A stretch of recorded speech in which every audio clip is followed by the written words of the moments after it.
Nagpapatuloy ang Tulsa King Season 3 habang nagising si Dwight dahil sa matinding ilaw sa kanyang interrogation cell.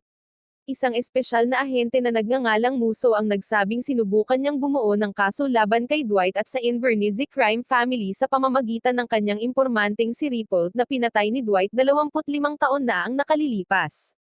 Sinabi ni Dwight na isa itong mercy kill dahil nasusunog na sa init ang lalaki habang nakagapos sa isang radiator, ngunit binaliwala ni Muso ang kanyang paliwanag at sa halip ay sinisi siya sa pagpatay kay Ripple bago pa ito makapagbigay ng impormasyon sa mga awtoridad.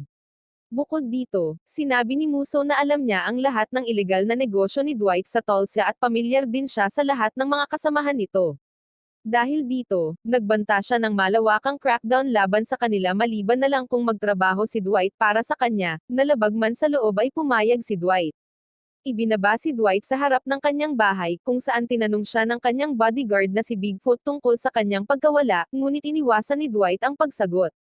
Pagkatapos nito, nakipagkita si Dwight kay Margaret at humingi ng paumanhin sa abalang dinanas nito dahil sa raid ng FBI sa kanyang bahay na si Dwight ang target. Ipinaliwanag niya na hinahabol siya ng mga federal na ahente at pinagbabantaan ang lahat ng mahalaga sa kanyang buhay, kaya kailangan niyang lumayo para sa kaligtasan niya. Kalaunan, habang pauwi kasama si Bigfoot, nakatanggap siya ng tawag mula sa isang New York mob boss na si Ray Renzetti, na hinihikayat siyang magtakda ng isang pagpupulong sa New York. Doon, nakaupo si Dwight kasama ang kanyang kapatid na si Joanne sa isang sidewalk cafe. Habang dumaraan ang prosesyon ng San Janeiro Festival, ipinaliwanag niya sa kanyang dalawang apo na sina Cody at Ryan na si San Janeiro ay maling binitay ng Roman Emperor dahil sa inggit sa kakayahan nitong pakalmayin ang bulkan ng Mount Buvies, kaya hindi sila dapat kusang gumawa ng mabubuting gawain. Biglang dumating ang kanyang kasamang si Goody at inihatid si Dwight sa apartment kung saan nakatakda ang pagpupulong nila ni Ray. Pagdating doon, inutusan si Dwight na pumasok ng mag-isa, habang naghihintay sa labas sina Bigfoot at Goody. Sa loob, sinalubong ni Ray si Dwight habang naghahanda ito ng regalo para sa kaarawan ng kanyang mga apo, saka inalok siyang umupo sa mesa. Doon, inilatag ni Ray ang kanyang kahilingan na magkaroon ng bahagi sa negosyo ni Dwight sa Tulsa kapalit ng pagtatatag ng kanyang pamilya sa New York. Tinanggihan ni Dwight ang alok ni Ray sa kabila ng mga nakatagong banta nito at galit na lumabas ng apartment. Paglabas niya, sinabi niya kay Goody na tila sinusubukan siyang itulak ni Ray sa maagang pagre-retiro sa pamamagitan ng pag-aalok sa kanya ng kontrol sa sarili niyang teritoryo, kaya tinanggihan niya ito. Bumalik sa Tulsa, hindi nagtagumpay ang kasamahan ni Dwight na si Mitch sa pagbebenta ng isang kotse sa isang matandang babae sa bago niyang binili na car dealership nang biglang magpakita ang kanyang dating kasintahan na si Cleo Montig upang sorpresahin siya. Kalaunan, habang nagkukumustahan sina Cleo at Mitch sa garahe ng dealership, ibinunyag ni Cleo na bumalik siya sa Tulsa upang tulungan ang kanyang ama, na ang negosyo nitong distillery ay dumaranas ng matinding problemang pinansyal at nasa bingit ng pagbebenta. Hinulaan ni Mitch na ang lokal na negosyanteng si Jeremiah Dooner ang target na bumili ng distillery, na kinumpirma ni Cleo bago siya umalis at inimbitahan siya sa kanilang yard sale. Samantala, nagtungo si Dwight sa Bread to Box Salon upang uminom, at sumama rin si Margaret. Tinanong niya kung bakit siya iniwan ni Dwight, na ipinaliwanag naman ni Dwight na ito ay dahil sa mga federal na ahenteng humahabol sa kanya, dahil sa paniniwalang maaari siyang pilitin ng mga ito na gumawa ng masasamang bagay at mas mabuting lumayo na lamang siya sa kanya. Gayunpaman, lubos na tinanggihan ni Margaret ang ideyang iyon at binigyan si Dwight ng isang badge na may mga bituin bilang regalo, na malinaw na nagpapakita ng balak niyang manatili sa tabi niya. Pag-alis ni Margaret, dumating si Mitch at nagreklamo kay Dwight tungkol sa kanyang car dealership na negosyong hindi niya gusto, at ipinaalam sa kanya ang oportunidad na bilhin ang naluluging distillery na pag-aari ng ama ni Cleo.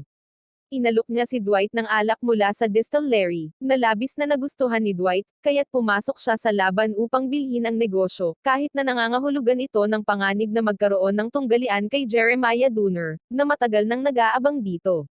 Sa ibang lugar, sa marijuana dispensary ni Dwight na tinatawag na Even Higher Plane, dumating si Joanne at ipinaalam kay Body ang kanyang tungkulin na ihatid ang mga kinita na pera sa Kansas City mob. Inutusan niya itong isama ang kanyang kasamahan na si Grace at sunduin din si Tyson, ang driver ni Dwight, sa daan. Gayunpaman, hindi masyadong masigasig si Body sa road trip dahil ipinaliwanag niya kay Grace na isa sa mga gangster ng Kansas City ang pumatay sa kanyang kaibigang si Jimmy. Samantala, kasama ni Dwight sina Mitch at Goody sa pagdating nila sa yard sale ni Cleo, kung saan tinanong ni Dwight kung maaari niyang makausap ang ama nito. Dumating sina Grace at Bud upang sunduin si Tyson sa kanyang bahay, na hindi nagustuhan ang electric vehicle ni Body, ngunit wala siyang magawa kundi sumama. Bumalik sa Montig Estate, sinubukan ni Dwight na makipagtawaran kay Theodore Montig para sa distillery, ngunit nag-aatubili itong ibenta ang negosyo sa isang kriminal at iginiit na mayroon na siyang informal na kasunduan kay Jeremiah Dooner, sa kabila ng pagdodoble ni Dwight sa alok na presyo ni Dooner. Sa yard sale, dumating ang anak ni Jeremiah na si Cole Dooner at sinubukang asarin sina Mitch at Cleo. Sa kabilang panig, napilitan sina Body, Grace, at Tyson na huminto sa isang charging station habang papunta sila sa Kansas City. Kaya ipinaalam ni Tyson sa Kansas City mob boss na si Bill Bevilacqua ang pagbabago ng plano sa pamamagitan ni Dwight na nasa labas ng Montig Mansion. Ipinaalam ni Dwight sa kanyang mga kasamahan na nag-aatubili si Montig na ibenta ang distillery dahil sa pagkakasangkot ni Jeremiah Dooner, na itinuturing ni Goody bilang isang panganib dahil ang pagbili nila sa distillery ay maaaring magdulot ng takot sa New York mob sa kanilang lumalakas na kapangyarihan at gumanti laban sa kanila. Samantala, habang naghihintay sina Tyson at ang iba pa sa charging station, dumating ang tatlong gangster mula sa Kansas City sakay ng isang kotse at hiningi ang pera. Nang iabot ang bag, lumabas na puno ito ng mga comics sa halip na pera. Naramdaman ng mga gangster na sila ay tinatakot, ngunit ipinaliwanag ni Body na aksidente niyang nakuha ang maling bag at inanyayahan silang sumama pabalik sa Tulsa upang kunin ang kanilang pera. Gayunpaman, nagpa siya ang pangunahing gangster na isama na lamang si Body sa even higher plane upang kunin ang pera, habang tinutukan naman ng baril sina Grace at Tyson ng dalawa pang gangster. Pagdating doon, pinupuno ni Body ang bag ng pera mula sa vault ng marijuana dispensary, at bigla niyang tinutukan ng baril ang gangster. Pagkatapos ay binugbog niya ito at pinilit na magmakaawa para sa kanyang buhay bago niya ito pinakawalan, na sinabing ito ang ganti sa pagpatay sa kanyang matalik na kaibigan na si Jimmy. Kinagabihan, abala sina Dwight, Joanne, at Margaret sa pagsubok na buuin ang isang jigsaw puzzle nang makatanggap si Dwight ng tawag mula kay Bevilacqua, na nagreklamo na hindi patas ang naging pagtrato ni Body sa kanyang tauhan. Gayunpaman, kumampi si Dwight kay Body at sinabi na bahagi lamang iyon ng kanyang pagdadalamati bago niya tuluyang ibinaba ang tawag. Kinabukasan, nakumbinsi ni Dwight si Montig, sa tulong ni Cleo at Mitch, na mas mabuting ibenta sa kanya ang distillery kaysa kay Jeremiah Dooner, na mababa ang alok. Napapayag si Montig, ngunit nangangamba siya sa magiging reaksyon ni Dooner at nagdududa kung makakakuha si Dwight ng lisensya dahil sa kanyang kriminal na record. Gayunman, tiniyak ni Dwight na malalampasan niya ang parehong problema. Nang gabing iyon, ipinaalam ni Cole kay Jeremiah ang kasunduan nina Dwight at Montig.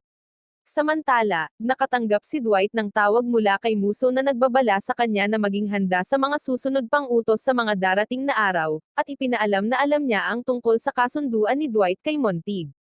Ilang sandali lang ang lumipas, dumating si Jeremiah Dooner sa bahay ng Montig at mariing hiniling na ipaliwanag kung bakit nakipagkasundo ito kay Dwight gayong mayroon na silang napagkasunduan. Ipinagtanggol ni Montig ang kanyang desisyon at sinabing mas maganda ang alok ni Dwight kaysa sa alok ni Jeremiah, kaya nagbago siya ng isip. Tinanggap ito ni Jeremiah at umalis, ngunit paglabas niya ay inutusan niya ang kanyang mga tauhan na lusubin ang bahay. Pinasok ng mga ito ang bahay at binugbog si Montig habang tahimik na pinapanood ng kanilang pinuno na si Cole ang karahasan. Pagkatapos ay sinunog ang lugar, at pinanood ito ni Jeremiah Dooner mula sa isang ligtas na distansya. Kinaumagahan, nagulat sina Dwight at ang kanyang grupo habang tinitingnan ang nasunog na Montig Mansion, at inisip ni Dwight kung si Cole Dooner lamang ang may kagagawan ng pagsunog. Ngunit iginiit ni Mitch na walang ginagawa si Cole nang walang utos ng kanyang ama. Kaya malinaw na ang Dixie Mafia na pinamumunuan ni Jeremiah Dooner ang sumuporta sa pag-atake. Kalaunan, nang dumalo si Dwight sa libing ni Theodore Montig, ipinaalam sa kanya ni Goody na ang kanilang kasamahang si Armand ay hindi na tumutugon at kamakailan lamang ay sumali sa isang Alcoholics Anonymous support group kung saan maaaring mabunyag ang mga lihim ng kanilang kriminal na operasyon. Kaya inutusan ni Dwight si Goody na alamin ang kalagayan ni Armand upang maiwasan ang anumang problema. Habang nagbibigay galang sina Dwight at Margaret kay Montague, dumating din sina Jeremiah at Cole Dooner, na nagtulak kay Dwight na harapin si Jeremiah at sinabihan ito na hindi niya basta-basta masusunog ang kanyang bahay. Gayunpaman, hindi natinag si Jeremiah at inalok si Dwight ng 3 beses na halaga ng binayad niya para sa distillery. Tahasang tinanggihan ni Dwight ang alok at sa sandaling iyon ay dumating si Cleo at inatake si Cole dahil sa lakas ng loob nitong dumalo sa libing. Ngunit nang subukan ni Cole na pigilan siya, inihagis naman siya ni Mitch sa lupa habang nagbabantang papatayin siya ni Cole. Kinabukasan, ibinunyag ni Joanne na walang kinita ang distillery sa loob ng nakaraang 10 taon, kaya mas mabuting tanggapin na nila ang alok ni Dooner. Ngunit sa palagay ni Dwight, mas mataas ang tunay na halaga ng distillery kung handang magbayad ng ganoon kalaki si Dooner para dito. Maya-maya, nang muling bumisita ang grupo ni Dwight sa mansyon, ipinaalam sa kanila ni Cleo na itinuring ng insurance examiner na isang aksidente lamang ang sunog, kaya wala siyang matatanggap na insurance. Iginiit niya na si Dooner ang nasa likod ng lahat ng ito at mahigpit ang hawak sa buong county, dahilan upang magtanong si Dwight kung bakit labis na interesado si Dooner sa isang naluluging distillery. Sinagot ni Cleo ang kanyang tanong sa pamamagitan ng pagdadala sa kanila sa isang lihim na imbakan sa kanilang sementeryo, kung saan may 200 container ng 50 taong gulang na vintage bourbon, na palihim na ginawa at itinago ng kanyang ama at lolo. Tansya ni Dwight, nagkakahalaga ito ng humigit kumulang $150 milyong. Pagkatapos nito, nagtungo ang grupo sa distillery at nakita nila itong nasa kaawa-awang kalagayan. Inatasan ni Dwight si Tyson na kumbunsihin ang kanyang ama na ayusin ang mga tubo, at nagpasya siyang lapitan ang lokal na distributor na si Walden Eustace bilang alternatibo sa mapagsamantalang alok ni Dooner. Samantala, binisita ni Goody ang AA support group upang hanapin si Armand at sinabi sa lahat na ipagbigay alam sa kanya kung may nalalaman sila tungkol sa kinaroroonan nito, dahil ito ay nawawala na. Kalaunan, binisita ni Tyson ang kanyang ama at hiniling na magtrabaho ito sa distillery, ngunit tumanggi ang ama dahil sa mga panganib na kaakibat ng negosyo. Gayunpaman, sinabi ni Tyson na inaasahan niya itong pumasok sa linggo, at kalaunan ay pinayuhan din siya ng kanyang ina na tanggapin ang trabaho upang mabantayan si Tyson, kaya pumayag siya. Samantala, sinamahan ni Mitch at Bigfoot si Dwight at binisita nila si Walden Eustace upang makipagkasundo sa pamamahagi ng kanilang alak mula sa distillery. Ngunit nag-aatubili si Walden na tanggapin ang alok kaya gumagawa siya ng mga dahilan. Gayunpaman, tinatakot siya ni Bigfoot, at tiniyak ni Dwight kay Walden ang proteksyon laban kay Dooner kapalit ng kanyang serbisyo, kaya't napilitan itong pumayag. Sa gabi, binisita ni Cole si Cleo habang mag-isa ito sa distillery at iginiit na wala siyang kinalaman sa pagkamatay ng ama nito. Pagkatapos ay sinubukan niyang mag-propose kay Cleo, sinasabing siya ang mas mabuting pagpipilian kaysa kay Mitch, ngunit sinabi ni Cleo na mas pipiliin pa niyang mamatay kaysa pakasalan siya, at pinalayas siya. Kinabukasan, dumating si Bevel Aqua kasama ang kanyang mga tauhan sa distillery at binalaan si Dwight tungkol sa panganib na maidulot ng Dixie crime family. Iminungkahi naman ni Joanne ang paggamit ng kanilang mga laundry truck para ipamahagi ang alak, ngunit humingi si Bevel Aqua ng 50% ng kanilang kinikita, na tinanggihan niya. At 7.5% lamang ang inalok ni Dwight, na sa tingin niya ay kalaunan ay tatanggapin din ni Bevel Aqua. Samantala, nakatanggap si Bevel Aqua ng tawag mula sa New York mobster na si Vince na naghahanap ng mga bagong oportunidad. Kaya sinabi ni Bevel Aqua na maging alerto ito sa anumang trabahong may kinalaman sa bagong negosyo ng alak ni Dwight. Makalipas ang ilang sandali, dumating ang ama ni Tyson sa distillery at sinimulang ayusin ang mga tubo, habang tinanong naman ni Grace si Bodhi kung makikipag-ayos ba siya sa gangster ni Bevel Aqua na pumatay kay Jimmy, na nagtulak kay Bodhi na ibunyag ang plano niyang bantayan ito online upang gawing impyerno ang buhay nito. Sa sandaling iyon, lumapit ang gangster upang makipag-ayos kay Bodhi, na tinanggap naman niya, ngunit buo pa rin ang loob niyang ituloy ang kanyang plano. Sa ibang lugar, ipinaalam ni Cole kay Jeremiah ang pagbisita ni Dwight kay Walden Eustace at ang presensya ni Bevel Aqua sa distillery. Kaya inutusan ni Jeremiah si Cole na saktan ang mga malalapit na kasamahan ni Dwight upang magpadala ng mensahe, at siya mismo ay bumisita kay Walden Eustace upang takutin ito na umatras sa kasunduan kay Dwight. Umalis siya matapos utusan ang kanyang mga tauhan na bugbugin si Walden. Samantala, Pinabilis ng grupo ni Dwight ang pagsasaayos ng distillery at kalaunan ay nakalikha ng unang batch ng kanilang alak na kanilang ipinagdiwang.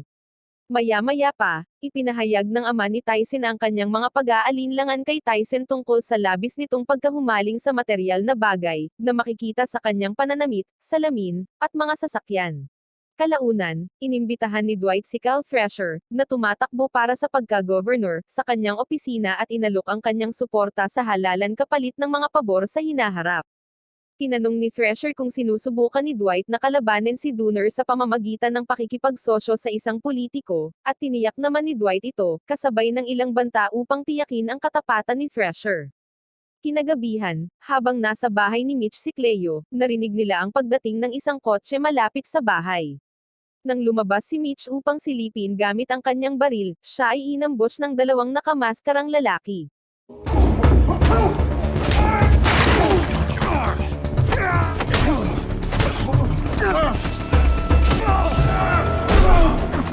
Pinaglabanan niya ang kanyang baril laban sa kanila bago dumating si Cleo at tinulungan siyang sugurin ng isa sa mga kriminal sa kanyang braso, na nagtulak sa kanila na tumakas. Ilang sandali pagkatapos, bumalik si Cole sa bahay na may sugat sa braso, at sinabing may baril si Mitch na ikinagulat niya. Pagkatapos, kinuha ni Jeremiah ang isang umaapoy na bakal mula sa bonfire at inilagay ito sa sugat ni Cole bilang parusa sa kanyang kabigwang tapusin ang kanyang utos. Sa bahay ni Mitch, pinayuhan niya si Cleo na lisanin ang Tulse para sa kanyang kaligtasan, dahil nakikita niyang lumalala na ang sitwasyon. Ngunit matatag si Cleo na lumaban sa mga Dooner bilang huling nabubuhay na montig upang parangalan ang alaala ng kanyang ama. Sa bread salon, hindi pinansin ni Dwight ang tawag ni Agent Musso nang dumating si Jeremiah upang tiyakin na tinanggihan ni Dwight ang kanyang alok. Pinaupo niya si Jeremiah para makausap, habang naghihintay si Cole sa labas sa kanyang kotse at nakita ang waitress na si Spencer na inaabuso ng isang lalaki. Inatake ng lalaki si Spencer, at sa kakaibang pangyayari, iniligtas siya ni Cole at binugbog ang lalaki bago umalis. Sa loob, binalaan ni Jeremiah si Dwight tungkol sa kanyang pagiging walang ingat, at mapanganib na pagpasok sa teritoryong matagal ng kontrolado ng mga Dooner at nagbanta ng seryosong gantimpala laban sa mga mahal ni Dwight. Nagalit si Dwight, kaya't binalaan niya ang buong imperyo ng Dooner na unti-unti niyang sisirain.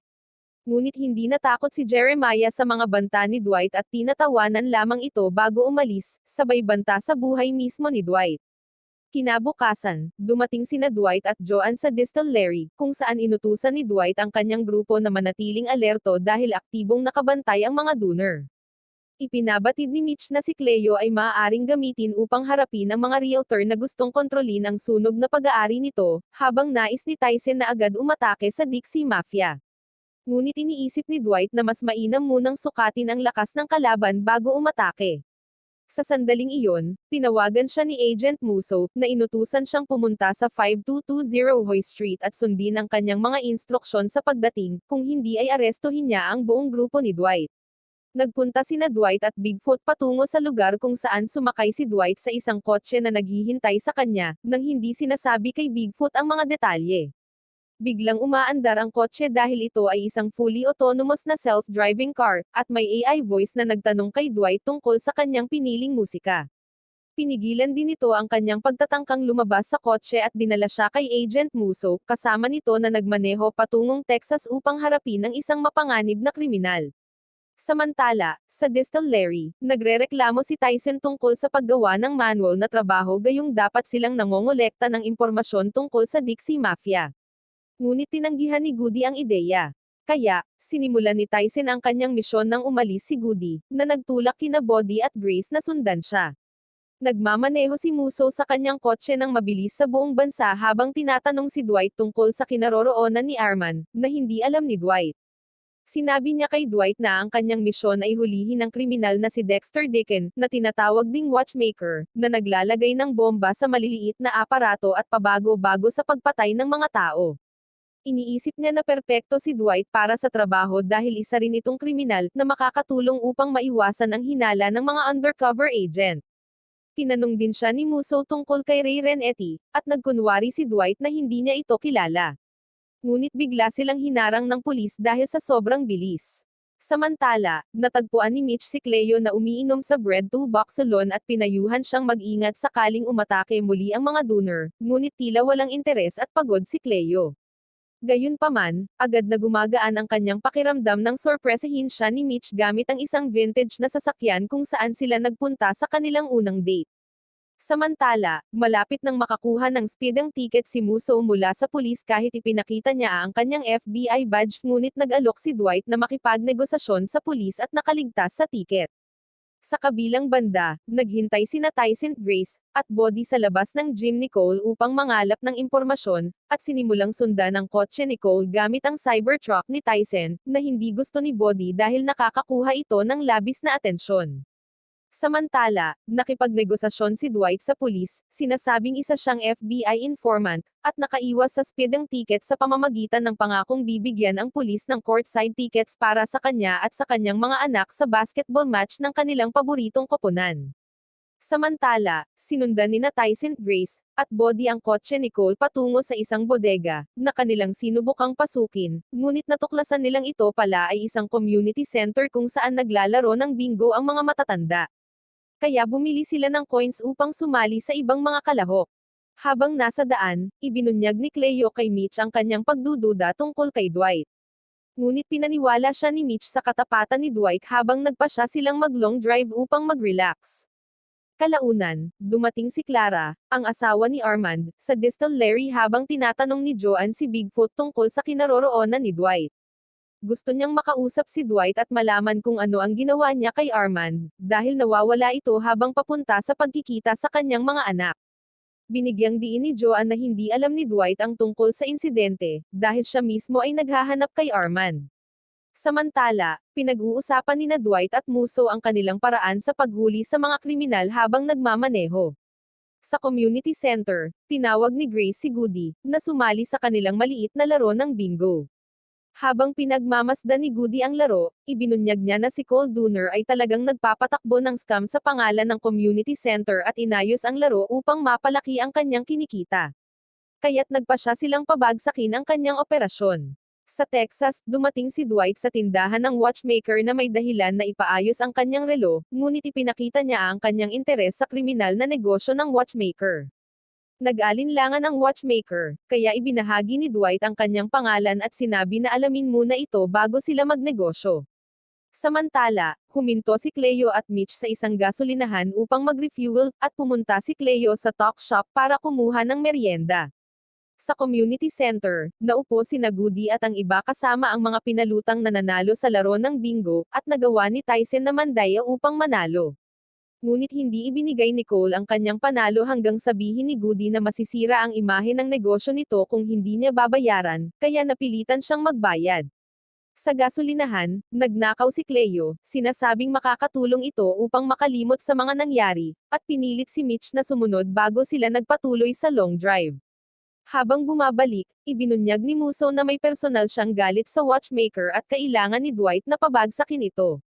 Samantala, umiinom ng labis si Cleo habang nagmamaneho, hindi pinapansin ang payo ni Mitch at pinapalapit ang kotse sa mansyon ng Dooner, kung saan nag-slide siya sa harapang damuhan, na nag-iiwan ng marka ng gulong. Pagkatapos, bumaba siya sa kotse at hinagis ang isang bote ng alak sa harapang pinto, at nagtutuloy gamit ang lighter upang sindihan ito, ngunit dumating ang mga gwardya upang pigilan siya. Dumating din si Jeremiah Dooner, at iginiit ni Cleo na sisindihan niya ang bahay nito gaya ng pagsunog sa kanya. Ngunit ngumiti si Jeremiah at sinabi na aksidente lamang iyon. Pinatawad niya ang pinsalang ginawa at sinabi kay Mitch na ilayo si Cleo sa kanyang ari-arian bago magbago ang kanyang isip. Samantala, nagdiwang sina Goody at ang iba sa kanilang maliit na tagumpay laban kay Cole sa isang club kung saan dinala si Tyson sa isang pribadong kwarto. Dito, dumating si Cole at itinutok ang kanyang baril kay Tyson. Kinagabihan, dumating sina Cleo at Mitch malapit sa Bread the Buck kung saan sinaway ni Mitch si Cleo dahil inilalagay niya sa panganib ang buhay ng buong grupo sa pamamagitan ng kanyang maling pagkilos, at binalaan siyang iiwan niya ito kung ipagpapatuloy niya ang ganoong kilos.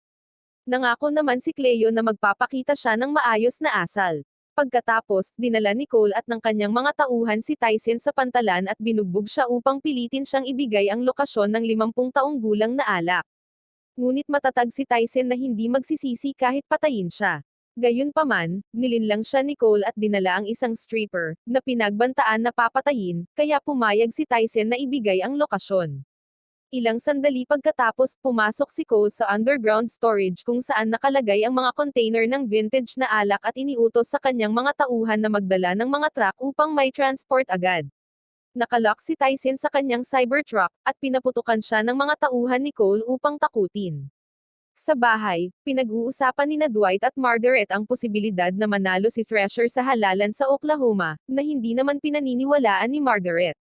Kaya't hiningi ni Dwight na humanap siya ng alternatibong kandidato na maaari niyang suportahan o makahanap ng paraan upang baguhin ang suporta ng publiko pabor kay Thresher. Dumating ang tawag ni Goody kay Dwight, na nagbabala tungkol sa isang problema, at natuklasan niyang ninakaw ng mga dooner ang mga container ng vintage na alak mula sa storage ng Montig. Sinuri ni Dwight si Tyson na binugbog at nagpasya siyang maghihiganti kay Jeremiah Dooner. Kinabukasan, sinaway ni Dwight ang kanyang grupo dahil naghiganti sila laban sa mga dooner kahit sinabi niyang huwag gawin. Ipinakita niya ang kanyang pagkadismaya sa kanila dahil iniwan nila ang isa sa kanilang sariling tao, na laban sa kanilang pagpapahalaga sa pamilya. Kasabay nito, nagpasya si Dwight na mabawi ang alak at inutusan si Bodhi na hanapin ito sa website ng mga dooner, habang inutusan si Grace na humanap ng high-end wholesaler upang mabilis itong may benta kapag na-recover na. Bagamat hindi niya pinuna si Tyson, sinisisi siya ni Bodhi at Grace sa pagkawala ng alak. Samantala, tinanong ni Joanne si Dwight tungkol sa kanyang pagkawala sa insidente, ngunit hindi siya sumagot. Ilang sandali pagkatapos, dumating si Bevel Aqua at natuklasan na ninakaw ang alak at napatay ang kanyang mga tauhan sa proseso. Ibinahagi rin niya ang kanyang takot na maaaring nahuli na ng mga kalaban si Armand at baka magsisi siya laban sa kanila, ngunit tiniyak ni Dwight na hindi tuta si Armand. Dumating si Bodhi na may camera footage ng alak na ninakaw at nilagay sa isang truck, na nagtulak kay Dwight at Bevel Aqua na subaybayan ito. Pagkatapos, pag-uwi ni Tyson, nakita niya ang kanyang ama sa pintuan na sinaway siya sa pagpapahamak ng kanyang buhay at nagpasya siyang tulungan siyang mabawi ang alak. Sa kabilang banda, dumating sina Bevel Aqua at Dwight sa bahay ng truck driver na nakita nila sa video. Pumasok si Bevel Aqua sa bahay at kinidnap ang driver gamit ang baril bago tanungin tungkol sa alak, ngunit hinugot ng driver ang kanyang baril laban sa kanya, kaya pinaputukan siya ni Bevel Aqua at napatay. Samantala sa New York, dumating si Vincent kay Ray at ipinaalam sa kanya ang paglilipat ni Dwight sa negosyo ng alak, umaasang makakakuha ng gantimpala, ngunit tinrato siya ng malamig. Sa distillery, ipinakita ni Bodhi sa mobster kung paano niya hinahak ang website ng Dooner Enterprise upang isabotahe ang kanilang mga order at delivery, kaya humingi ang mobster ng tulong niya para alisin ang mga spam na order at tawag na natatanggap niya. Ngunit bigla siyang nakatanggap ng isa pang spam call, na nagpagtinginan kina Grace at Bodhi.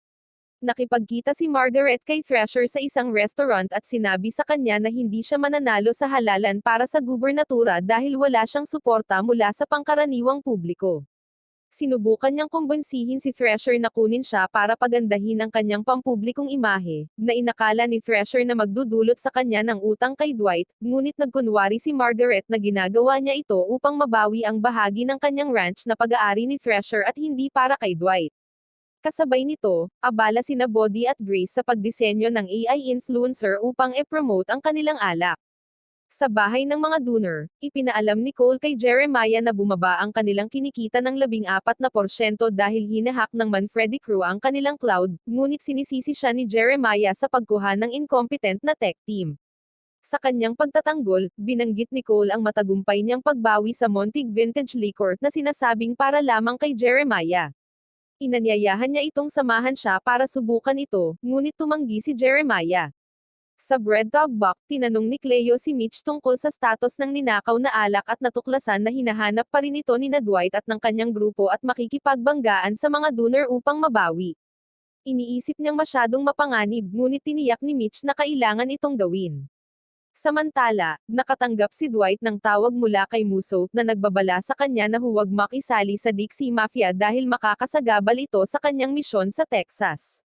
Sa opisina, ipinakita ni Grace at Bodhi kay Joanne ang kanilang AI-designed influencer na si Jasper, na balak nilang gamitin para e-promote ang kanilang alak at kumbinsihin siya sa gamit nito. Habang naghihintay sa labas ng community center, sinabi ng ama ni Tyson na kailangan niyang maging maingat sa mga babae dahil bahagi siya ng isang criminal crew, at ibinahagi na dati rin siyang kasama sa isang crew na iniwan niya upang mabigyan ng mas magandang role model ang kanyang anak. Ilang sandali pagkatapos, nakita ni Tyson ang parehong dancer mula sa club na sumakay at nagmaneho palayo sa kotse ni Cole. Sa distillery, dumating si Margaret at ipinaalam kay Dwight na nakipagkasundo siya na dumalo sa iba't ibang social events kasama si Thresher bilang magkasintahan upang pagandahin ang kanyang imahe, at mapataas ang kanyang tsansa na manalo sa halalan. Ngunit binalaan siya ni Dwight na ipagtatanggol niya siya kung lalapit si Thresher sa kanya, na ikinatuwa ni Margaret bilang romantiko. Bigla, nakatanggap si Dwight ng tawag mula kay Tyson, na nagsabi na kasabwat ng stripper si Cole dahil siya ang nagmamaneho ng kotse ni Cole at maaaring magdala sa kanila sa lokasyon ng alak. Samantala, tinapos ni na Grace, Body, at Joan ang AI ads at nagpasya silang ilathala ito para sa public engagement. Kasabay nito, sinundan ni na Tyson at ng kanyang ama si Serenity papunta sa storage house kung saan nakatago ang alak, at dumating agad si Dwight kasama ang kanyang crew at si Bill Bevel Aqua. Nagpasya siyang lumikha ng diversion bago labanan ang mga dooner. Habang nasa loob, inimbitahan ni Cole si Jeremiah na siyang unang tumikim sa 50 taong gulang na whiskey at pinuri siya sa pagbawi nito mula sa Montig. Nang matikman ito ni Jeremiah ay nagpasalamat siya sa Diyos dahil napunta na ang whiskey sa mga lehitimong may-ari, na ikinalungkot ni Cole. Ilang sandali pagkatapos nang lumabas si Cole mula sa storage upang sumakay sa truck na may dalang whiskey, tinutukan siya ng baril ni na Bevel Aqua at Bigfoot. Pumasok si Dwight kasama ang kanyang crew at inutusan si Jeremiah na isauli ang mahalagang alak kung hindi ay papatayin niya si Cole. Sa una, tila nag-aatubili si Jeremiah na pumayag sa kasunduan, inuuna ang pera kaysa sa buhay ng kanyang anak na labis na ikinagulat ni Dwight. Ngunit sumuko siya ng tuluyang pinilit at pinayagan silang dalhin ang truck kasama ang alak, at nangakong babawi sa kanila sa hinaharap. Kinagabihan, sinabi ni Dwight kay Margaret kung paano sa wakas ay maayos na ang lahat sa kanyang buhay dahil sa mga bagong tao sa kanyang paligid, kabilang siya, dahil dati niyang kinamumuhian ang mundo bago siya dumating sa Tulsa. Samantala, habang nagmamaneho ng gabi si Bill Bevel Aqua, nakatanggap siya ng tawag mula kay Ray Renzetti, at nakilala ni Bevel Aqua ang boses. Ipinahayag ni Ray na dati siyang nakatrabaho sa ama at lolo ni Bevel Aqua at kumita sila ng malaking pera ng magkakasama. Sinabi niya na nais niyang panatilihin ang komunikasyon kay Bevel Aqua at maaari siyang magbigay ng payo sakaling magkaroon siya ng problema sa kahit sino, na nagpapahiwatig na maaari silang magtulungan upang kontrolin ang negosyo ni Dwight, at pumayag si Bevel Aqua bago putulin ang tawag. Kinabukasan, abala ang crew ni Dwight sa paghahanda para sa launch event ng kanilang Montig 50 bourbon habang abala si Bigfoot sa pag-ukit ng malaking bote ng bourbon mula sa yelo. Pinuri ni Mitch sina Body at Grace sa kanilang kakayahang maisaayos ang event, pati na ang pakikipag-ugnayan sa iba't ibang stakeholder, kasama ang mga kritiko mula sa buong Oklahoma. Samantala, nagkaroon ng nerbiyos si Dwight tungkol sa launch event habang umiinom siya ng kape sa kama kasama si Margaret, na nagpaplanong isama si Thresher sa event para sa PR purposes. Ngunit hindi natuwa si Dwight tungkol dito. Kaya naman, pinagtatawanan muli ni Margaret ang kanyang pagiging seloso. Samantala, tumawag si Vince kay Bevel Aqua upang alamin ang status ng negosyo ng alak dahil kumakalat na ang balita tungkol sa launch. Ngunit hindi pinansin ni Bevel Aqua ang pakikialam niya, kahit sinabi ni Vince na si Ray pala ang nais malaman ang tungkol dito. Samantala, naghahanda si Jeremiah Dooner para sa isang meeting nang lapitan siya ni Cole, na gustong gumawa ng hakbang tungkol sa launch event. Gayunpaman, iniutos ni Jeremiah na tipunin ni Cole ang kanyang mga tauhan at maghintay sa labas hanggang siya'y tawagin.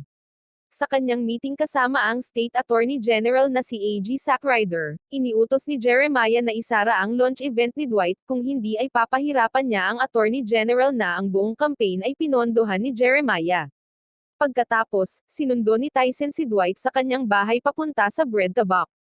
Dumating si Cole upang silipin si Spencer at uminom. Nagkausap sila ng kaunti at binigyan siya ni Spencer ng libreng inumin at imbitasyon na bumalik kung gusto niya. Sa kabilang banda, tinanong ni Tyson si Dwight tungkol sa kanyang definisyon ng isang tunay na lalaki habang nagmamaneho sila papunta sa distillery, at tiniyak ni Dwight kay Tyson na siya ay isang malakas na lalaki sa kanyang paningin at lahat ay nagkakamali sa buhay, na ikinatuwa ni Tyson. Ilang sandali pagkatapos, dumating si Dwight sa distillery at tinanong si Body tungkol sa update sa event, ngunit sinabi sa kanya ni Goody na naghihintay si Bevel Aqua na makipagkita sa kanya. Kaya lumayo siya at nakipagkita kay Bevel Aqua at na nagpaalam na malaking interes ang ipinapakita ng New York mob sa kanilang negosyo ng alak. At sinusubukan ni Ray na lumaban kay Dwight. Ngunit ang walang pakialam na tindig ni Dwight ay nagtulak kay Bevel Aqua na hikayatin siyang kumilos bago magsimula ang digmaan sa New York, at iniulat na isa sa kanyang mga drug places ay na-raid kamakailan, na maaaring nangangahulugang si Armand ang nagsumbong sa kanila. Nang umalis si Bevel Aqua, nakatanggap si Dwight ng tawag mula sa watchmaker, na nagtakda ng meeting sa parehong araw. Kahit na sinabing abala si Dwight, ngunit itinuring ng watchmaker na hindi pwedeng baguhin ang oras ng meeting. Hindi mo na planong pumunta ni Dwight, ngunit tumawag si Musso at nakumbinsi siyang pumayag sa meeting sa pamamagitan ng pagpapakita ng mga larawan ng mga biktima ng mga teroristang pag-atake ng watchmaker. Pumayag si Dwight sa meeting, at inihatid siya ni Tyson sa napagkasunduang lugar, ang Breadtub Buck. Sa daan, sinabi niya kay Tyson kung paano nagbibigay ang buhay ng reality check kapag inisip mo na may espesyal kang nangyayari sa iyong buhay. Sa loob ng Breadtub Buck, matiisin na naghihintay ang watchmaker para kay Dwight nang dumating siya at uminom ng kaunting vodka bago umupo. Maraming tanong ang watchmaker tungkol sa nakaraan at kasalukuyang gawain ni Dwight para sa layunin ng pananaliksik, ngunit pinapakiusapan ni Dwight na direktang pumunta sa punto.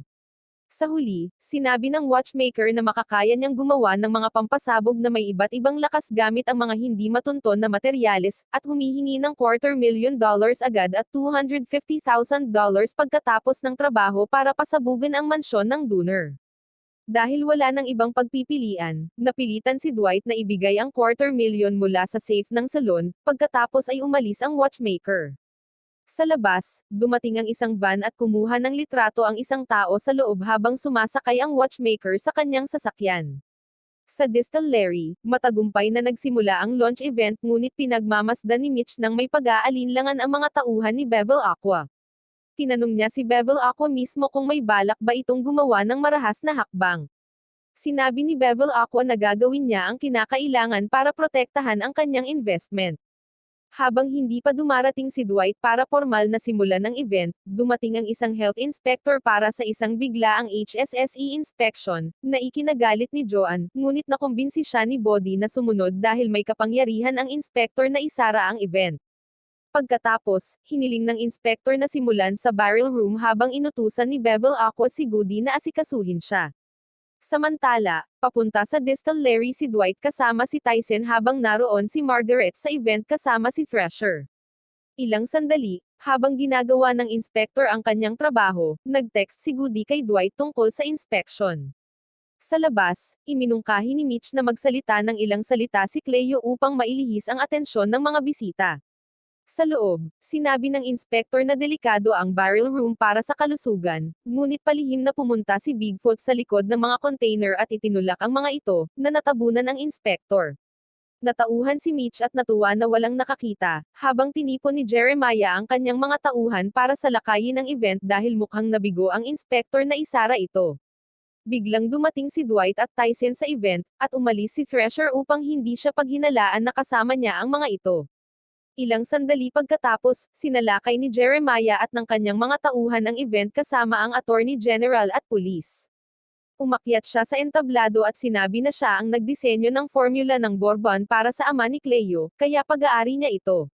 Inutusan niya si Cole na basagin ang container ng Montig, at nagtagpo ang kanyang mga mata kay Spencer sa gitna ng tao. Habang ginagawa niya ito, nagkagulo, at hinatak ng buong crew ang kanilang mga baril laban sa mga Dooner, ngunit iniutos ng pulis na huminto sila habang umalis si Dooner na may utos sa galit na Attorney General na asikasuhin ang magiging epekto ng gulo. Nalungkot ang buong crew dahil sa nangyari sa event, at iniisip ni Joanne na nawasak na sila dahil ipapakita na sila ng media bilang mga tulisan. Gayunpaman, hinikayat ni Dwight ang crew na huwag mawalan ng pag-asa at magsimula muli simula bukas. Pagkatapos, dinala siya ni Goody sa barrel room para ipakita ang bangkay ng inspektor. Nagpa siya si Dwight na ituring ito bilang aksidente sa trabaho at hayaang matuklasan ni Body ang bangkay kinabukasan ng umaga. Sa gabing iyon, binisita ni Bevel Aqua si Dwight sa kanyang bahay at tinanong siya tungkol sa pagkawala niya sa event, at nagsinungaling si Dwight. Ngunit alam ni Bevel Aqua na may pulong siya sa isang estranghero sa bread tabak. Kaya naman, ipinahiwatig niya na maaaring kasali si Dwight sa pag-atake sa kanyang lugar at nagre-report laban sa kanya. Naiinis si Dwight at hinugot ang baril kay Bevel Aqua dahil tinawag siyang tuta. Ngunit kalmado siyang sinabihan ni Bevel Aqua na handa siyang mamatay kung hindi siya tapat, at dapat tingnan niya rin ang bagay mula sa kanyang perspektibo. Pagkatapos, umalis si Bevel Aqua, at habang isinasara ni Dwight ang pinto, bumaba si Joanne at nakita siya na may hawak na baril, kaya nagtatanong siya tungkol dito. Ngunit tumanggi si Dwight na magbigay ng sagot, sinasabing ipapaliwanag niya ito mamaya. Samantala, dalawang itim na sasakyan ang humaharang sa kotse ni Bevel Aqua habang pauwi siya, at lumabas ang isang SWAT team para arestuhin siya agad. Sa hapagkainan, tinanong ni Joanne si Dwight tungkol sa pagbisita ni Bevel Aqua kagabi, at ipinaliwanag ni Dwight na pinipilit siya ng mga federal agents na tulungan silang hulihin ang isang kriminal kaya nagiging kahina-hinala siya kay Bevel Aqua. Gayunpaman, tiniyak niya kay Joanne na kailangan nilang magpatuloy upang mapanatili ang kanilang momentum dahil malapit na silang magtagumpay. Samantala, iniimbestigahan ng pulis ang pagkamatay ng inspektor sa distillery, at tinanong ni Bodhi si Mitch kung bakit siya ang nakakita ng bangkay. Sinabi ni Mitch na pinlano nila ito dahil siya ang hindi kahina-hinala, at baka makita ito ng pulis bilang aksidente at hindi isara ang distillery.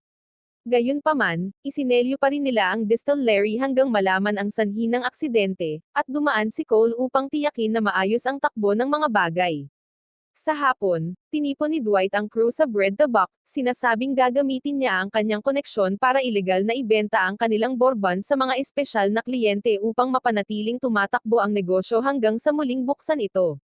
Pagkatapos, magsisimula silang magbenta sa buong bansa, na magdudulot ng malaking pera. Hinihiling niya kay Cleo at Mitch na bisitahin ang kaibigan niyang si Johnny Wednesday sa Shreveport, habang iniulat ni Goody ang pagkawala ni Bevel Aqua at tinanong kung ano ang nangyari kagabi. Ngunit sinabi ni Dwight na wala namang masamang nangyari at iniisip na baka target siya ng New York mob dahil tumanggi siyang sumali sa kanila, kaya nagpa siya siyang tawagan si Ray.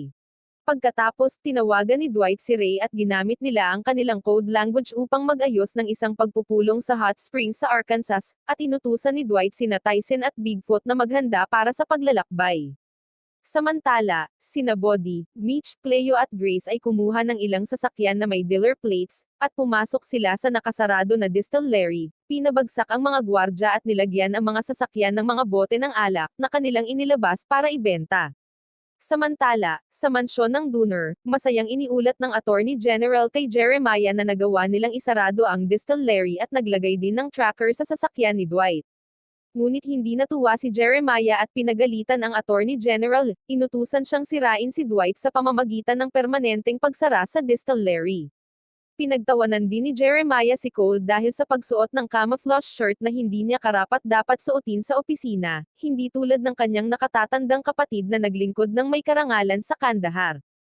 Pagkatapos ay pinilit ni Jeremiah si Cole na pabagsakin si Dwight sa anumang paraan kung nais niyang ipagmalaki siya. Samantala, si Dwight at Tyson ay nasa biyahe papuntang Arkansas nang gamitin ng mga tauhan ni Cole ang tracker upang mahanap ang kanilang sasakyan at makatanggap ng utos na pabagsakin siya. Isa sa mga mobsters ni Bevel Aqua na si Art ay tumawag kay Bodhi habang nagmamaneho siya at si Grace sa iba't ibang estado upang maghatid ng alak, tinatanong siya tungkol sa pagkawala ni Bevel Aqua. Ngunit sinabi ni Bodhi na wala siyang alam tungkol dito. Kasabay nito, maingay si Bevel Aqua sa kanyang interrogation cell, humihingi ng pagkain habang tahimik na naghihintay si Musso sa labas.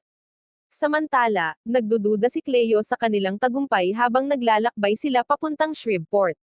Ngunit naniniwala pa rin si Mitch at ikinuwento kung paano siya nahirapan upang makapagtayo ng bar matapos makalabas ng kulungan. Pagkatapos ay dumating si Dwight sa kanyang buhay at binago ang bar sa isang full-fledged na salon na tinawag na Bread Tabak. Biglang may opisyal na nakamotorsiklo na nagsignal sa kanila na huminto. Ininform ni Dwight si Bigfoot tungkol sa mga tauhan ni Cole na kanilang inambush mula sa likod ng subukang pumasok sa gas station shop upang atakihin sina Dwight at Tyson. Nilabanan niya ang dalawang tauhan hanggang sa bumagsak, at ipinagpatuloy nila ang kanilang biyahe.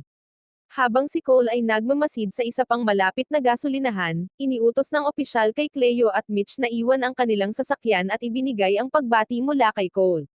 Kasabay nito, iniulat ni Cole kay Jeremiah ang matagumpay na interception kay Mitch at Cleo na lihim na nagdadala ng Bourbon sa iba't ibang estado, ngunit sinabi ni Jeremiah na tatawag lamang siya kapag wala na si Dwight. Sa Arkansas, nag-check-in sina Dwight at ang kanyang grupo sa isang malaking hotel kung saan naka-schedule ang pagpupulong kay Ray. At sa kanilang pagkikita, napansin ni Tyson na mukhang mahina si Ray, ngunit sinabi ni Dwight sa kanya na napakadelikado ng taong iyon na 26 na taon nang namumuno sa sindikato, at ang kanyang mga kaaway ay kadalasang nauuwi sa kamatayan. Samantala, si Mitch at Cleo ay nakaposas, ngunit inatake nila ang pulis habang abala itong nagche-check ng trunk ng kotse, pinabagsak siya at kinukuha ang susi para buksan ang kanilang posas. Kinuha rin nila ang susi ng kanyang motorcycle at pinutol ang gulong bago sila umalis. Samantala, nag-aalala si Grace tungkol sa pagkawala ni Bevel Aqua at sa panganib na maaaring idulot nito, ngunit tiniyak ni Bodhi sa kanya na sulit ang perang kikitain nila, kaya't sinusuportahan niya si Dwight. Ilang sandali lang, dumating sina Cleo at Mitch sa kanilang destinasyon, ang Cataw Parish, at nakita nila si Johnny Wednesday na namamahala sa isang maliit na simbahan. Tinanggap niya sila, iniabot ang pera sa pintuan, at sinabihan silang batiin si Dwight habang mabilis na inilalabas ng kanyang mga tauhan ang Bourbon mula sa sasakyan. Sa hotel, dumating si Ray kasama ang kanyang mga tauhan at naghintay sa reception ng ilang minuto bago pumasok sa restaurant at makipagkita kay Dwight sa kanilang mesa. Napansin ni Dwight si Vince na nakaupo sa ibang mesa at nagtanong kung bakit naroon siya. Sinabi ni Ray na ngayon ay nagtatrabaho si Vince para sa kanya. Lumapit si Vince kay Dwight, ngunit hindi siya pinansin, kaya bumalik siya sa kanyang mesa. Nang magsimula ang kanilang pulong, dumating si Cole sa hotel at uminom sa bar. Binabantayan si Dwight, tinanong siya ni Ray tungkol sa negosyo ng alak at humiling ng bahagi rito. Ngunit sinabi ni Dwight na may mga kasama siyang dapat alagaan. Walang pakialam si Ray at iginiit ang 80% na bahagi ng negosyo at hindi sinagot ang mga tanong ni Dwight tungkol sa pagkawala ni Bevel Aqua. Habang abala sa mainit na pagtatalo, nagsuot ng maskara si Cole at ang kanyang mga tauhan at nagsimulang barilin si Dwight, kaya nagtakbuhan sila sa likod ng mesa. Isa sa mga tauhan ni Ray ay nabaril habang nakatakas kasama ang natitirang tauhan at sinisi si Dwight sa pag-atake, na itinanggi ni Dwight, habang tumakas din si Cole. Samantala, nagpahinga sina Cleo at Mitch sa isang diner matapos ang mahabang biyahe. Samantala, ipinaalam ni Goody kay Dwight na natagpuan ng pulis si Armand na patay sa isang flophouse. Dagdag pa rito, hindi sumasagot si Ray sa mga tawag ni Dwight, kaya nagkaroon siya ng dahilan na isipin na nagsimula na ang isang digmaan. Sa Bread the Buck Casino, nakatanggap si Dwight ng tawag mula sa isang hindi kilalang numero, na lumalabas na si Ray. Galit na galit si Ray tungkol sa kamakailang pag-atake, ngunit mabilis na ipinaliwanag ni Dwight na hindi siya ang may gawa nito. Ipinahayag ni Ray na handa na siyang makipag-ayos ngunit naniniwala siyang sinira ni Dwight ang anumang posibleng kasunduan sa pamamagitan ng pagbanggit kay Bill. Humihiling siya ng 80% ng negosyo ng alak na tinanggihan ni Dwight bilang labis at hindi makatwiran. Ipinaliwanag ni Dwight ang kanyang plano na palawakin ang operasyon sa mga club, hotel, at retail outlets at nagmungkahi ng alternatibong kasunduan kung saan bibigyan siya ni Ray ng akses sa pamamahagi ng alak sa buong Northwest. Nakita ang pangmatagalang negosyo, sa huli ay tinanggap ni Ray ang kasunduan at tinapos ang tawag. Sinabi ni Dwight sa kanyang mga tauhan na ang kanilang pangunahing layunin ay alisin ang selyo sa distillery, at siya'y nagtungo sa opisina ng abogado kasama si Bigfoot. Bago pumasok, pinaalalahanan siya ni Bigfoot tungkol sa mga metal detector, kaya iniwan niya ang kanyang baril kay Bigfoot sa labas. Pumasok siya sa opisina ni Attorney General Zack Ryder, na inakala na narito si Dwight upang maghatid ng mensahe kay Dooner, dahil si Dooner ang boss sa lugar na ito. Gayunpaman, nag-alok si Dwight na gumawa ng paraan para kay Zack Ryder kung ibabalik nito ang liquor license na sinasabing sa unang pagkakataon na pupunta siya sa isang lugar, ibinibigay niya ang pinakapabor na proposisyon. Pagkatapos nito, hindi na siya ganoon kapalakaibigan. Sinabi ni Zack Ryder kay Dwight na hindi niya alam ang potensyal ni Dooner, ngunit tiniyak ni Dwight sa kanya na alam niya ito ng husto. Samantala, nakaupo si Cole Dooner sa kanyang kotse nang sumama si Spencer sa kanya. Sinabi niya sa kanya na minsan ay gumagawa siya ng maling bagay para sa pag-aproba ng kanyang ama. Ngunit nananatiling galit sa kanya ang kanyang ama. Sinabi ni Spencer sa kanya na nanganganib na ang kanyang buhay sa pagiging kasama siya, at inamin niya na gusto niya talaga siya. Sa Bread the Buck, tinanong ni Tyson si Goody kung ano ang kanyang unang krimen, at ibinunyag ni Goody na nagnakaw siya sa isang shoe store at sinabihan si Tyson na maging pekeng pulis na nagnanakaw mula sa masamang tao at ibinibigay sa mabubuting tao. Ipinaliwanag niya na minsang nagnakaw siya sa isang lugar at hindi siya kailanman nahuli. Sinabi niya kay Tyson na tingnan ang merkado ng droga sa mga kolehiyo, at dumating si Spencer para sa kanyang shift. Kaya sinabi ni Tyson sa kanya na may business proposal siya para sa kanya. Tinawagan ni Dwight si Margaret para alamin kung may koneksyon siya sa opisina ng Attorney General, at ibinunyag niya na kilala niya ang asawa nito. Samantala, dinala ni Spencer sina Goody at Tyson sa college frat house na nagsusupply ng droga sa campus. Handa na si Tyson na pumasok, ngunit sinabi ni Goody na maghintay muna dahil kailangan nilang malaman kung may bantay na aso, ilan ang mga tao sa loob, at ang daan papunta sa basement. Samantala, pumunta si Margaret para makipagkita sa asawa ni Zack Ryder, si Anna, at napagtanto niyang may problema ito sa kanilang kasal. Lumabas si Margaret upang ipaalam kay Dwight ang problema sa sugal ni Zack Ryder. Pagkatapos, pumunta sila kay Thresher, at sinabi ni Dwight na hindi pa handa si Zack Ryder na makipagtulungan sa kanila, ngunit tumanggi si Thresher na tulungan sila, na sinasabing hindi niya isasaalang-alang ang kanyang politikal na posisyon sa pamamagitan ng pagpuwersa sa tauhan ni Dooner. Gayunpaman, sinabi ni Margaret kay Dwight na isipin si Zack Ryder bilang tauhan ng gobernador at isama siya sa team ni Thresher, dahil makakatulong iyon na siya ay maging nasa ibabaw. Kinabukasan, kumuha sina Goody at Tyson ng peking police badges. Nang ibunyag ni Spencer ang ruta patungo sa basement, sinabi niya na may 6 na lalaki sa bahay sa kasalukuyan. Pumasok sila at mabilis na pinilit ang lahat ng lalaki na lumuhad at tinali sila. Matapos nakawin ng mga droga at pera, sila'y umalis. Humingi si Spencer ng kanyang bahagi, ngunit sinabi nila na siya na ang magbebenta ng droga. Sinabi niya na kilala niya ang bawat bartender at DJ sa lungsod, at tiwala siyang mabebenta niya ito sa loob ng 10 minuto. Samantala, pumunta si Zack Ryder sa casino upang makipagkita kay Thresher at nagtataka kung bakit pinili ni Thresher ang lugar na iyon. Pinagmamasdan ni Dwight at ng kanyang grupo mula sa monitoring room ang dalawa, at agad nilang ipinadala si Grace na may ilang casino chips nang mapansin nilang tumanggi si Zack Ryder sa alok ni Thresher, ngunit natuwa sa ideya ng pagsusugal. Biglang napansin ni Mitch si Dooner sa parking lot, kaya pumunta sina Dwight at Bigfoot upang harapin siya. Ibinunyag ni Dooner na tinawagan siya ni Zack Ryder tungkol sa alok ni Dwight, ngunit sinabi ni Dwight na inaasahan niya iyon. Sinabi niya kay Dooner na basahin ang librong The Art of War at binalaan siya na nagbabago ang tao ng magdamag, ngunit tiwala si Dooner na hawak niya ang batas ng lungsod.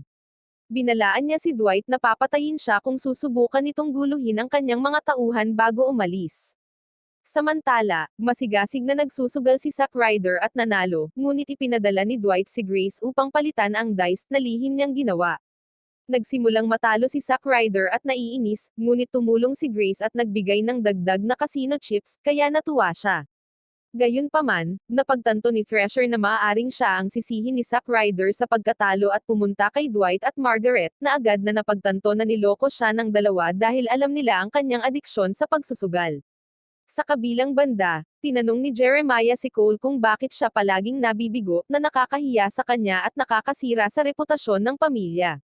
Sinabi ni Cole na hindi iniintindi ni Jeremiah ang kanyang sariling anak, ngunit hindi tumigil si Jeremiah at patuloy siyang pinapahiya.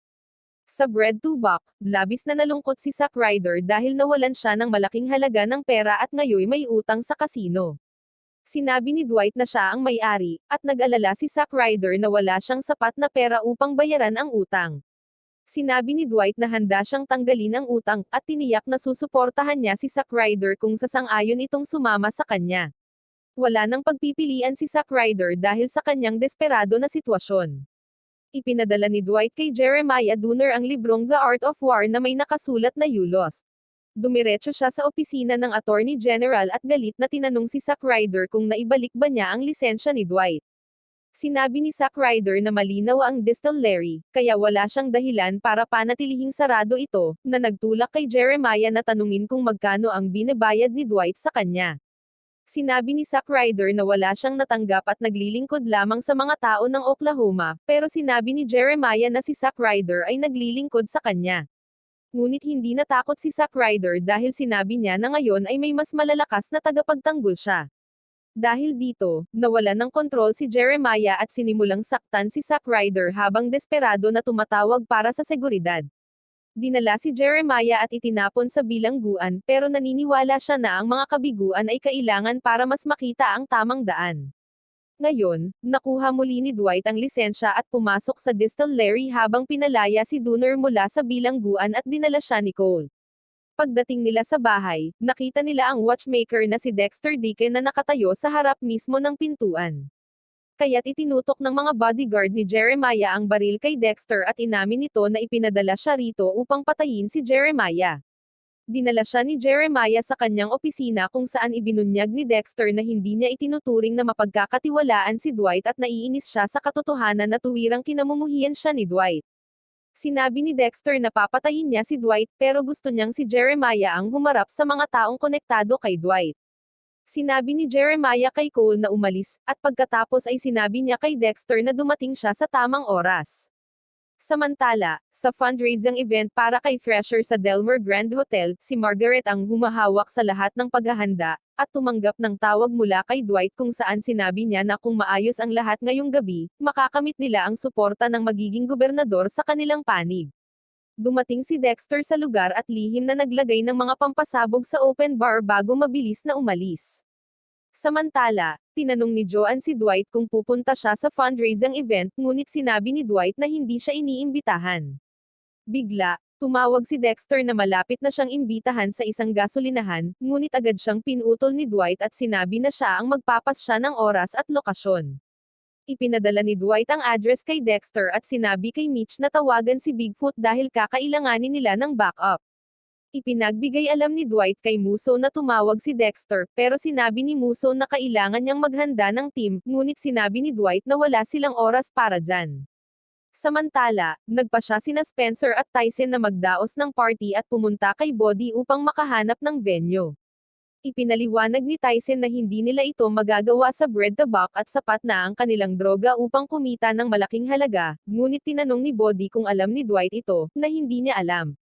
Sa huli, nakumbinsi ni Tyson si Bodhi at itinakda ni Bodhi ang kondisyon na ibibigay nila ang kanyang bahagi. Samantala, sinabi ni Dwight na lubos niyang alam na si Musso ay isang federal agent at kinuha ni Musso si Bevel Aqua ngunit sadyang pinakilos ito upang magmukhang si Dwight ang responsable. Sinubukan ni Musso na ipaliwanag ang sarili, ngunit sinabi ni Dwight na pakawalan na lang si Bevel Aqua at ilabas siya sa gulo na ginawa niya. Gayunpaman, tumanggi si Musso na pakawalan siya dahil naniniwala siyang walang direksyon na gangster si Bevel Aqua. Habang papunta sila kay Dexter, ipinaliwanag ni Musso na tatayo lang si Dwight kapag naibigay na ang pera dahil gagawin ng backup team ang iba. Ngunit iminungkahi ni Dwight na patayin na lang nila siya sa mismong lugar dahil pinatay ni Dexter ang kasamahan ni Musso at 20 sibilyan sa isang pagsabog ngunit sinabi ni Musso na sundin ang batas. Pagdating nila sa lugar, iniabot ni Musso kay Dwight ang recording wire na ayaw niyang ilagay ngunit sa huli ay inilagay niya sa kanyang bulsa. Pinapababa ni Dwight si Musso malapit sa backup at pumasok mag-isa kung saan itinapon niya ang recording wire. Pumasok siya at ipinakita ang pera kay Dexter, ngunit itinutok ni Dexter ang baril sa kanya, kaya nagtanong si Dwight kung ano ang problema. Bago pa man makapagpaliwanag si Dexter, dumating sina Mitch at Bigfoot at inalis ang baril niya. Pagkatapos noon, hinihila nila si Dexter palabas sa likurang pintuan at umalis nang hindi alam ni Musso. Samantala, nagsimula na ang event at tinanong ni Thresher kung ano talaga ang gusto ni Dwight mula sa kanya, ngunit sinabi ni Margaret na hindi niya alam. Inakusahan niya si Margaret na isang mafia mole at sinabi na maging handa siya dahil baka makaligtas si Dwight ngunit walang darating para tulungan sila kung magkaproblema. Samantala, walang narinig si Musso mula sa recording wire ni Dwight, kaya pumasok siya sa gusali kasama ang kanyang team, ngunit natuklasan niyang matagal nang umalis ang mga ito. Dumating sina Dwight at ang iba sa isang nakatagong cabin at dinala si Dexter papasok na may intensyon na torturin siya para sa impormasyon. Tinanong ni Dexter kung maaari siyang makaalis pagkatapos ngunit sinabi ni Dwight na papatayin siya pagkatapos sumagot ng ilang tanong. Tinanong ni Cole si Jeremiah kung tungkol saan ang pag-uusap nila ni Dexter, at ibinunyag ni Jeremiah na inupahan ni Dwight si Dexter para pasabugin ang kanilang bahay, ngunit naniniwala siyang nagbago ang takbo ng mga pangyayari dahil ngayon may ilang tao na hindi makakalabas sa kanilang hotel, na ikinabahali ni Cole tungkol kay Spencer. Mabilis siyang pumunta sa party kung saan nagbebenta si Spencer ng droga at mabilis siyang sinenyasan ni Spencer na lumabas. Sinaway siya ni Spencer sa pagpunta, ngunit sinabi niya na pinag-usapan ng ama niya ang pananakit sa maraming tao na malapit kay Dwight sa loob ng hotel. Kaya mabilis siyang pumunta para kunin si Tyson. Ipinaliwanag niya ang sitwasyon kay Tyson at pumunta upang hanapin si Cole, ngunit napagtanto niyang umalis na ito. Samantala, tinorture ni Dwight si Dexter at sa huli sinabi sa kanyang mga tauhan na ilabas ito para tapusin. Ngunit tumawag si Tyson, at agad na naisip ni Dwight na naglagay ng bomba si Dexter sa Delmore Hotel. Tumawag siya kay Musso at pinilit si Dexter na aminin ang krimen. Pagkatapos noon, inilagay ni Mitch at Bigfoot si Dexter sa isang kabaong at itinulak siya sa isang libingan. Pumunta si Musso doon kasama ang kanyang team habang pinapaniwala ni Margaret ang mga importanteng tao na suportahan si Thrasher. Dumating sila sa venue 6 na minuto bago sumabog ang bomba at agad na pinilit na lumikas ang lahat sa lugar. Mabilis na hinanap ni Dwight si Margaret at sinabi sa kanya na umalis na dahil 2 na lang ang minuto na natitira. Huling umalis si Mitch pagkatapos siguraduhing nakalabas na ang lahat. Nang lumabas siya sa gusali, sumabog ang bomba. Bumagsak ang mga tao sa lupa at niyakap ni Dwight si Margaret, pakiramdam niya ay ligtas na silang lahat. Samantala, umuwi si Cole kay Jeremiah, na ibinunyag na narinig niya ang kaguluhan sa party ng gobernador, sinasabi kay Cole na laging naaayon sa kanyang plano ang lahat ng nangyayari. Sa venue, sinabi ni Musso kay Dwight na sabihin kung nasaan si Dexter, ngunit tumanggi si Dwight, sinasabing malalim na ang gabi at mas gusto niyang pag-usapan ito sa umaga. Pumayag si Musso na pag-usapan ito mamaya, at umalis si Dwight kasama ang kanyang mga tauhan. Sa New York, New Jersey, muling lumitaw sa Tulsa ang isang kinatatakutang hitman na si Russell Lee Washington. Nakaupo siya sa loob ng isang minivan sa isang parking lot at binabantayan ang isang kafe. Pagkatapos ay pumunta siya sa loob, sinasabi na siya ay mula sa Sterling Property Management para i-check ang fire alarm, ngunit sinabi ng cashier na hindi siya naabisuhan tungkol sa bisita. Nagkunwari si Russell na babalik mamaya, alam niyang papayagan siya ng cashier na makapasok dahil natatakot ito sa multa na ipapataw sa kafe. Pumunta siya sa security room at mabilis na pinatay ang lahat ng kamera bago sumakay sa elevator papunta sa ika-5 palapag kung saan lihim siyang pumasok sa isang apartment. Binaril niya ang lalaki na nanonood ng TV at binaril muli ng 2 beses para matiyak na patay ito. Matapos matapos ang trabaho sa Barclay Hotel, bumalik siya sa kanyang shop at nagkunwaring electrician na nagtatrabaho sa Aero Electric Supply. Dumalaw si Vince sa kanya at hindi natuwa si Russell dahil natapos na niya ang trabaho. Ngunit sinabi ni Vince na gusto ni Ray na makipagkita kay Russell ng personal. Pumunta si Russell kay Ray at sinabi na ginawa lamang niya ang assassination job dahil kay Ray. Ngunit ngayon, tapos na siya, dahil ginawa niya ang higit pa sa utang niya. Sinabi ni Ray na kailangan niyang gawin ng isang huling trabaho, pagkatapos ay malaya na siyang umalis. Sinabi niya na patayin si Dwight dahil wala itong loyalty, ngunit tumanggi si Russell. Pinapaalala ni Ray sa kanya na wala siyang pagpipilian. Kinabukasan, bumisita si Musso sa distillery ni Dwight upang tanungin siya tungkol sa lokasyon ni Dexter, ngunit sinabi ni Dwight na huwag na ulit itong paulit-ulit na itanong, dahil mababa lang ang prioridad ni Dexter at hindi na babalik. Gayunpaman, ibinunyag niya na naitala niya ang lahat ng impormasyon na ibinigay ni Dexter, ngunit ibibigay lamang niya ang recording kay Musso kung makakakuha sila ng federal liquor license. Dumating si Joanne at umalis si Dwight kasama siya, nagsisinungaling na si Musso ay isang nagbebenta ng alak. Ipinamahagi nila ang kanilang alak sa buong bayan, pumapalit sa mga distillery ng Dooner. Ang alak ng Dooner ay naibalik sa kanilang pabrika, at nagulat si Cole nang malaman niya ito habang iniulat ng kanyang mga empleyado na marami sa kanilang regular na customer ang hindi na bumili ng kanilang alak. Samantala, dumating si Russell sa Bread to Buck at umupo sa bar habang ikinukwento ni Tyson kay Dwight ang kanyang negosyo kasama si Spencer. Hindi binanggit ang detalye ng pagbebenta ng droga, lumapit si Russell sa mesa ni Dwight, na natuwa na makita siya at ikinuwento ang tungkol sa distillery. Tinanong niya kung bakit naroroon si Russell, at sinabi ni Russell na patungo siya sa New Orleans. Ngunit sinabi ni Dwight na hindi daanan ang Tulsa, kaya tiyak na may ibang dahilan si Russell kung bakit siya nandito. Napagtanto ni Dwight na inupahan siya ni Ray upang patayin siya. Ngunit sinabi ni Russell na kung siya ang gagawa ng pagpatay, hindi nila ito pag-uusapan ngayon. Pareho nilang inilagay ang kanilang mga baril sa mesa at ipinaliwanag ni Dwight na ang pagtanggi sa utos ni Ray ay maaaring magdala ng seryosong problema. Inimbitahan ni Dwight si Russell sa hapunan, ngunit tumanggi siya, sinasabi na may trabaho pa siyang dapat tapusin bago umalis. Sumama si Goody kay Dwight at nag-aalala na baka umatake si Russell, ngunit sigurado si Dwight na isang taong may dangal si Russell. Nagdesisyon silang ipakalat ang balita sa lahat upang maging handa kung may turista na pupunta sa Tulsa. Samantala, binisita ni Tyson si Body kasama ang kanyang bahagi at sinabi na ipinakita ng kanilang pagbebenta ng droga ang malaking potensyal, ngunit hindi na siya nakakakuha ng libreng droga mula sa mga frat house dahil nahuli siya na peking pulis.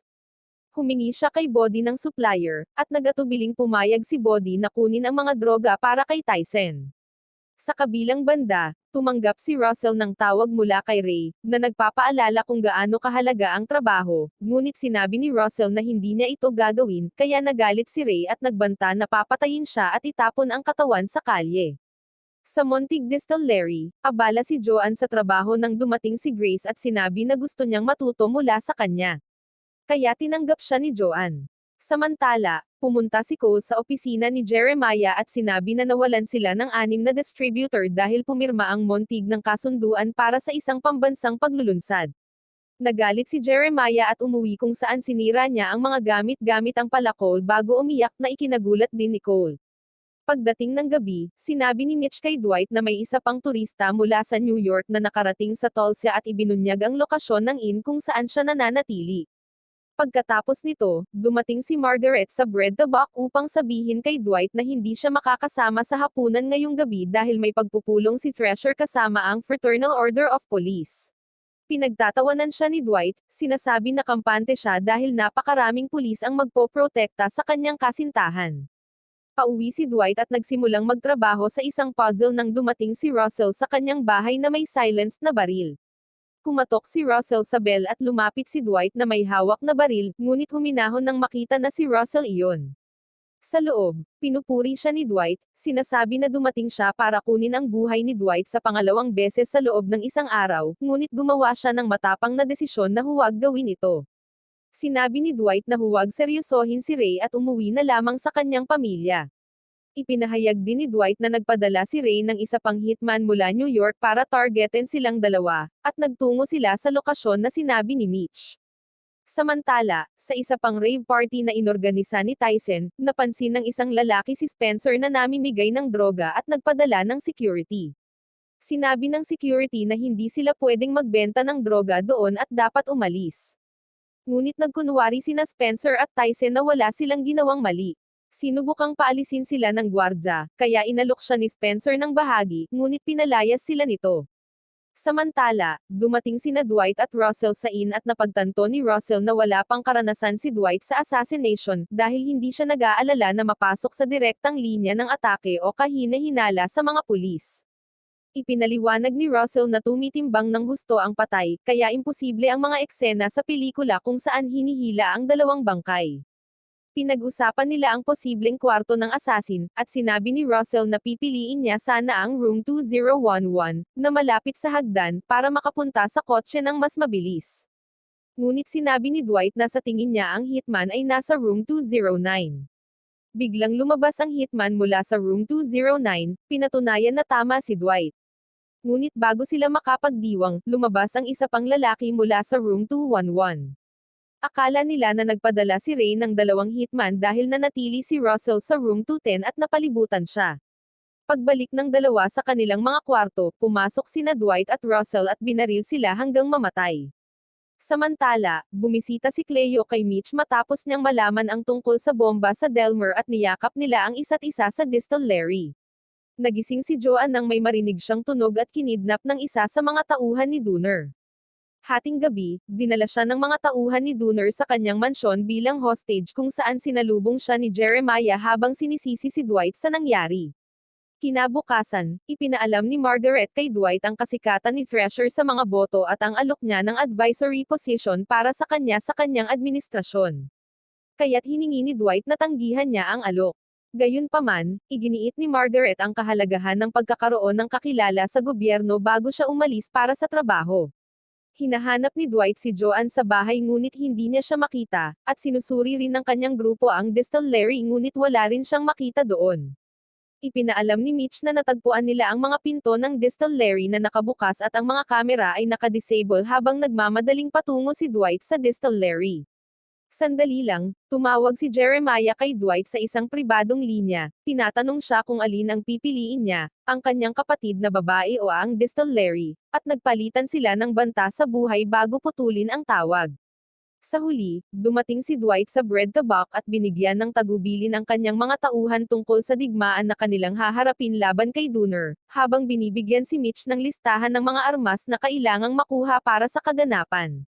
Samantala, inalok ni Jeremiah si Joanne ng tsaa at sinubukang kumbinsihin siyang isulat ang distillery sa kanya upang maiwasan ang karahasan, ngunit tumanggi siya. Sa labas, dumating si Cole ngunit pinigilan siya ng mga tauhan ni Jeremiah. Sa ibang lugar, dumating si Russell Lee sa lokal na car dealership at pumili ng Cadillac para bilhin, habang natagpuan ni Cole si Joanne na nakatali sa opisina ni Jeremiah. Pinalaya niya siya at binigyan ng tubig habang pinapayuhan na isulat ang distillery kay Dwight dahil marami na siyang ari-arian. Gayunpaman, sinasabi ni Joanne na maaaring saktan pa rin siya ni Jeremiah at tiyak na re-responde si Dwight. Sa bread tabak, natagpuan ni Russell Lee si Dwight na tensyonado at nagboluntaryong tulungan siyang iligtas si Joanne kahit pinaalalahanan siya ni Dwight na lisanin na ang tolse bago siya mahanap ni Ray. Habang nasa weed dispensary, inutusan ni Bodhi ang kanyang cashier na panatilihing bukas ang shop sakaling subukang humanap ng kanlungan ni Joanne doon at binigyan siya ng baril para sa kaligtasan. Sandali lang, dumating si Cole at humiling na makausap si Dwight, sinasabing alam niya kung saan hawak ni Jeremiah si Joanne. Sa bread tabak, ipinakilala ni Bigfoot ang kanyang bagong kasama at malakas na pinsan kina Dwight at Russell, habang kumukuha ang grupo ng mga armas na pangmilitar mula sa isang ilegal na dealer na si Ricket the Cricket. Sa isang event, hiningi ni Thresher kay Margaret na tanggapin ang kanyang alok bago magbago ang kanyang desisyon bilang gobernador at pumayag na magkaroon siya ng boses sa paggawa ng patakaran. Samantala, naghapunan si Jeremiah kasama si Joanne sa mesa at ikinuwento ang sakripisyo ng kanyang panganay na anak na si Joshua para sa bansa, ngunit nagalit at inihagis ang pagkain nang tanungin siya tungkol sa kanyang pagsisisi. Sa bread tabak, tinatalakay ni Mitch ang taktika sa pag-atake kasama ang iba habang dumating si Spencer kasama si Cole, na sinasabing nandito siya upang tumulong. Sa simula, nag-alinlangan ang grupo sa kanya, ngunit pinaalalahanan sila ni Spencer na nakatulong siya sa maraming tao, kasama na si Margaret, mula sa pagsabog sa hotel. Kaya iniutos ni Dwight sa kanya na gumuhit ng detalyadong mapa ng mansyon at ng lokasyon ni Joanne. Samantala, si Jeremiah ay lalong naging balisa, naghihintay sa sagot ni Dwight at nagdadala ng palako sa kanyang opisina upang takutin si Joanne. Sa ibang lugar, nagbibigay si Thresher ng kanyang pananalita bilang tagumpay bilang gobernador. Sa bread tabak, nagplano si Dwight at ang kanyang grupo na umatake ng maaga, inatasan si Russell sa kaliwang bahagi ng mansyon, si Dwight sa kanan, habang sina Mitch, Bigfoot, at ang kanyang pinsan ay nakatalaga sa frontal assault. Inatasan si Goody na manatili sa likuran upang patakbuhin ang operasyon sakaling may mangyaring hindi inaasahan. Sa hating gabi, nagmamaneho ang grupo patungo sa mansyon ng Dooner, habang pinapalakas ni Spencer ang loob ni Cole, sinasabing tama ang ginawa niya. Sa ganap na 3:00 ng umaga, narating ng grupo ang mansyon at pinalilibutan ito habang pinipilit ni Dooner si Joanne na pirmahan ang mga papeles. Ilang sandali pagkatapos, binuksan ng Manfredi crew ang apoy sa mansyon, pumutok ang frag grenade sa mga gwardya sa labas at nagbato ng tear gas sa loob ng mansyon. Sinimulan nilang tanggalin ang mga guns ni Dooner sa loob ng mansyon habang nagsusuot sina Russell at Dwight ng gas mask. Samantala, itinapon ni Jeremiah si Joanne sa sahig at kinuha ang kanyang shotgun, ginamit ito para barilin si Dwight na pababa sa hagdan, ngunit hindi ito natamaan. Itinapon ni Jeremiah ang walang bala na shotgun at tumakbo palabas ng bahay sa likurang pinto. Natagpuan ni Dwight si Joanne at inutusan si Mitch na dalhin siya sa ligtas na lugar habang siya mismo ay humahabol kay Jeremiah. Paglabas ni Russell sa gusali, nakita niya ang ilang guns ni Dooner na tumatakbo at binaril ang mga ito. Natagpuan ni Dwight si Jeremiah na nagtatago sa kanyang outhouse, pinabagsak sa lupa at sinimulang bugbugin hanggang sa mapigilan siya. Ikinabot niya si Jeremiah sa isang poste at inihalin tulad siya sa isang lizard na naglalakad sa tubig sa pamamagitan ng paglikha ng maliliit na bula na pumuputok kapag nagkamali. Sinindihan niya ito upang ipaghiganti si Theodore Montig habang siya'y naglalakad palayo. Pagkatapos, nagdiriwang ang buong grupo sa Bread the Buck, at ibinunyag ni Russell ang kanyang plano na umalis patungong New Orleans at magsimula ng bagong buhay tulad ni Dwight bago magpaalam. Nakita ni Dwight si Agent Musso sa salon at nagpaalam upang pumunta sa kanyang opisina, kung saan ibinigay sa kanya ni Musso ang isang federal permit para sa pagbebenta ng alak na sabi niya ay halos imposible makuha. Dapat maging mapagpasalamat si Dwight sa kanya. Bilang kapalit, ibinigay ni Dwight kay Musso ang USB drive na naglalaman ng lahat ng pagpapahayag at krimen ng watchmaker na si Dexter. Tinanong ni Musso ang tungkol sa katawan ng watchmaker, na sinabi ni Dwight na wala siyang pakialam dahil hindi na ito kailanman mahahanap. Umalis si Musso at bumalik si Dwight upang makasama si Margaret. Umupo sila ng magkasama habang si Mitch ay tumutugtog ng gitara at kumakanta sa entablado para sa kasiyahan ng lahat. Wow naman! Doon nagtatapos ang pelikula mga idolo, salamat sa inyong panonood.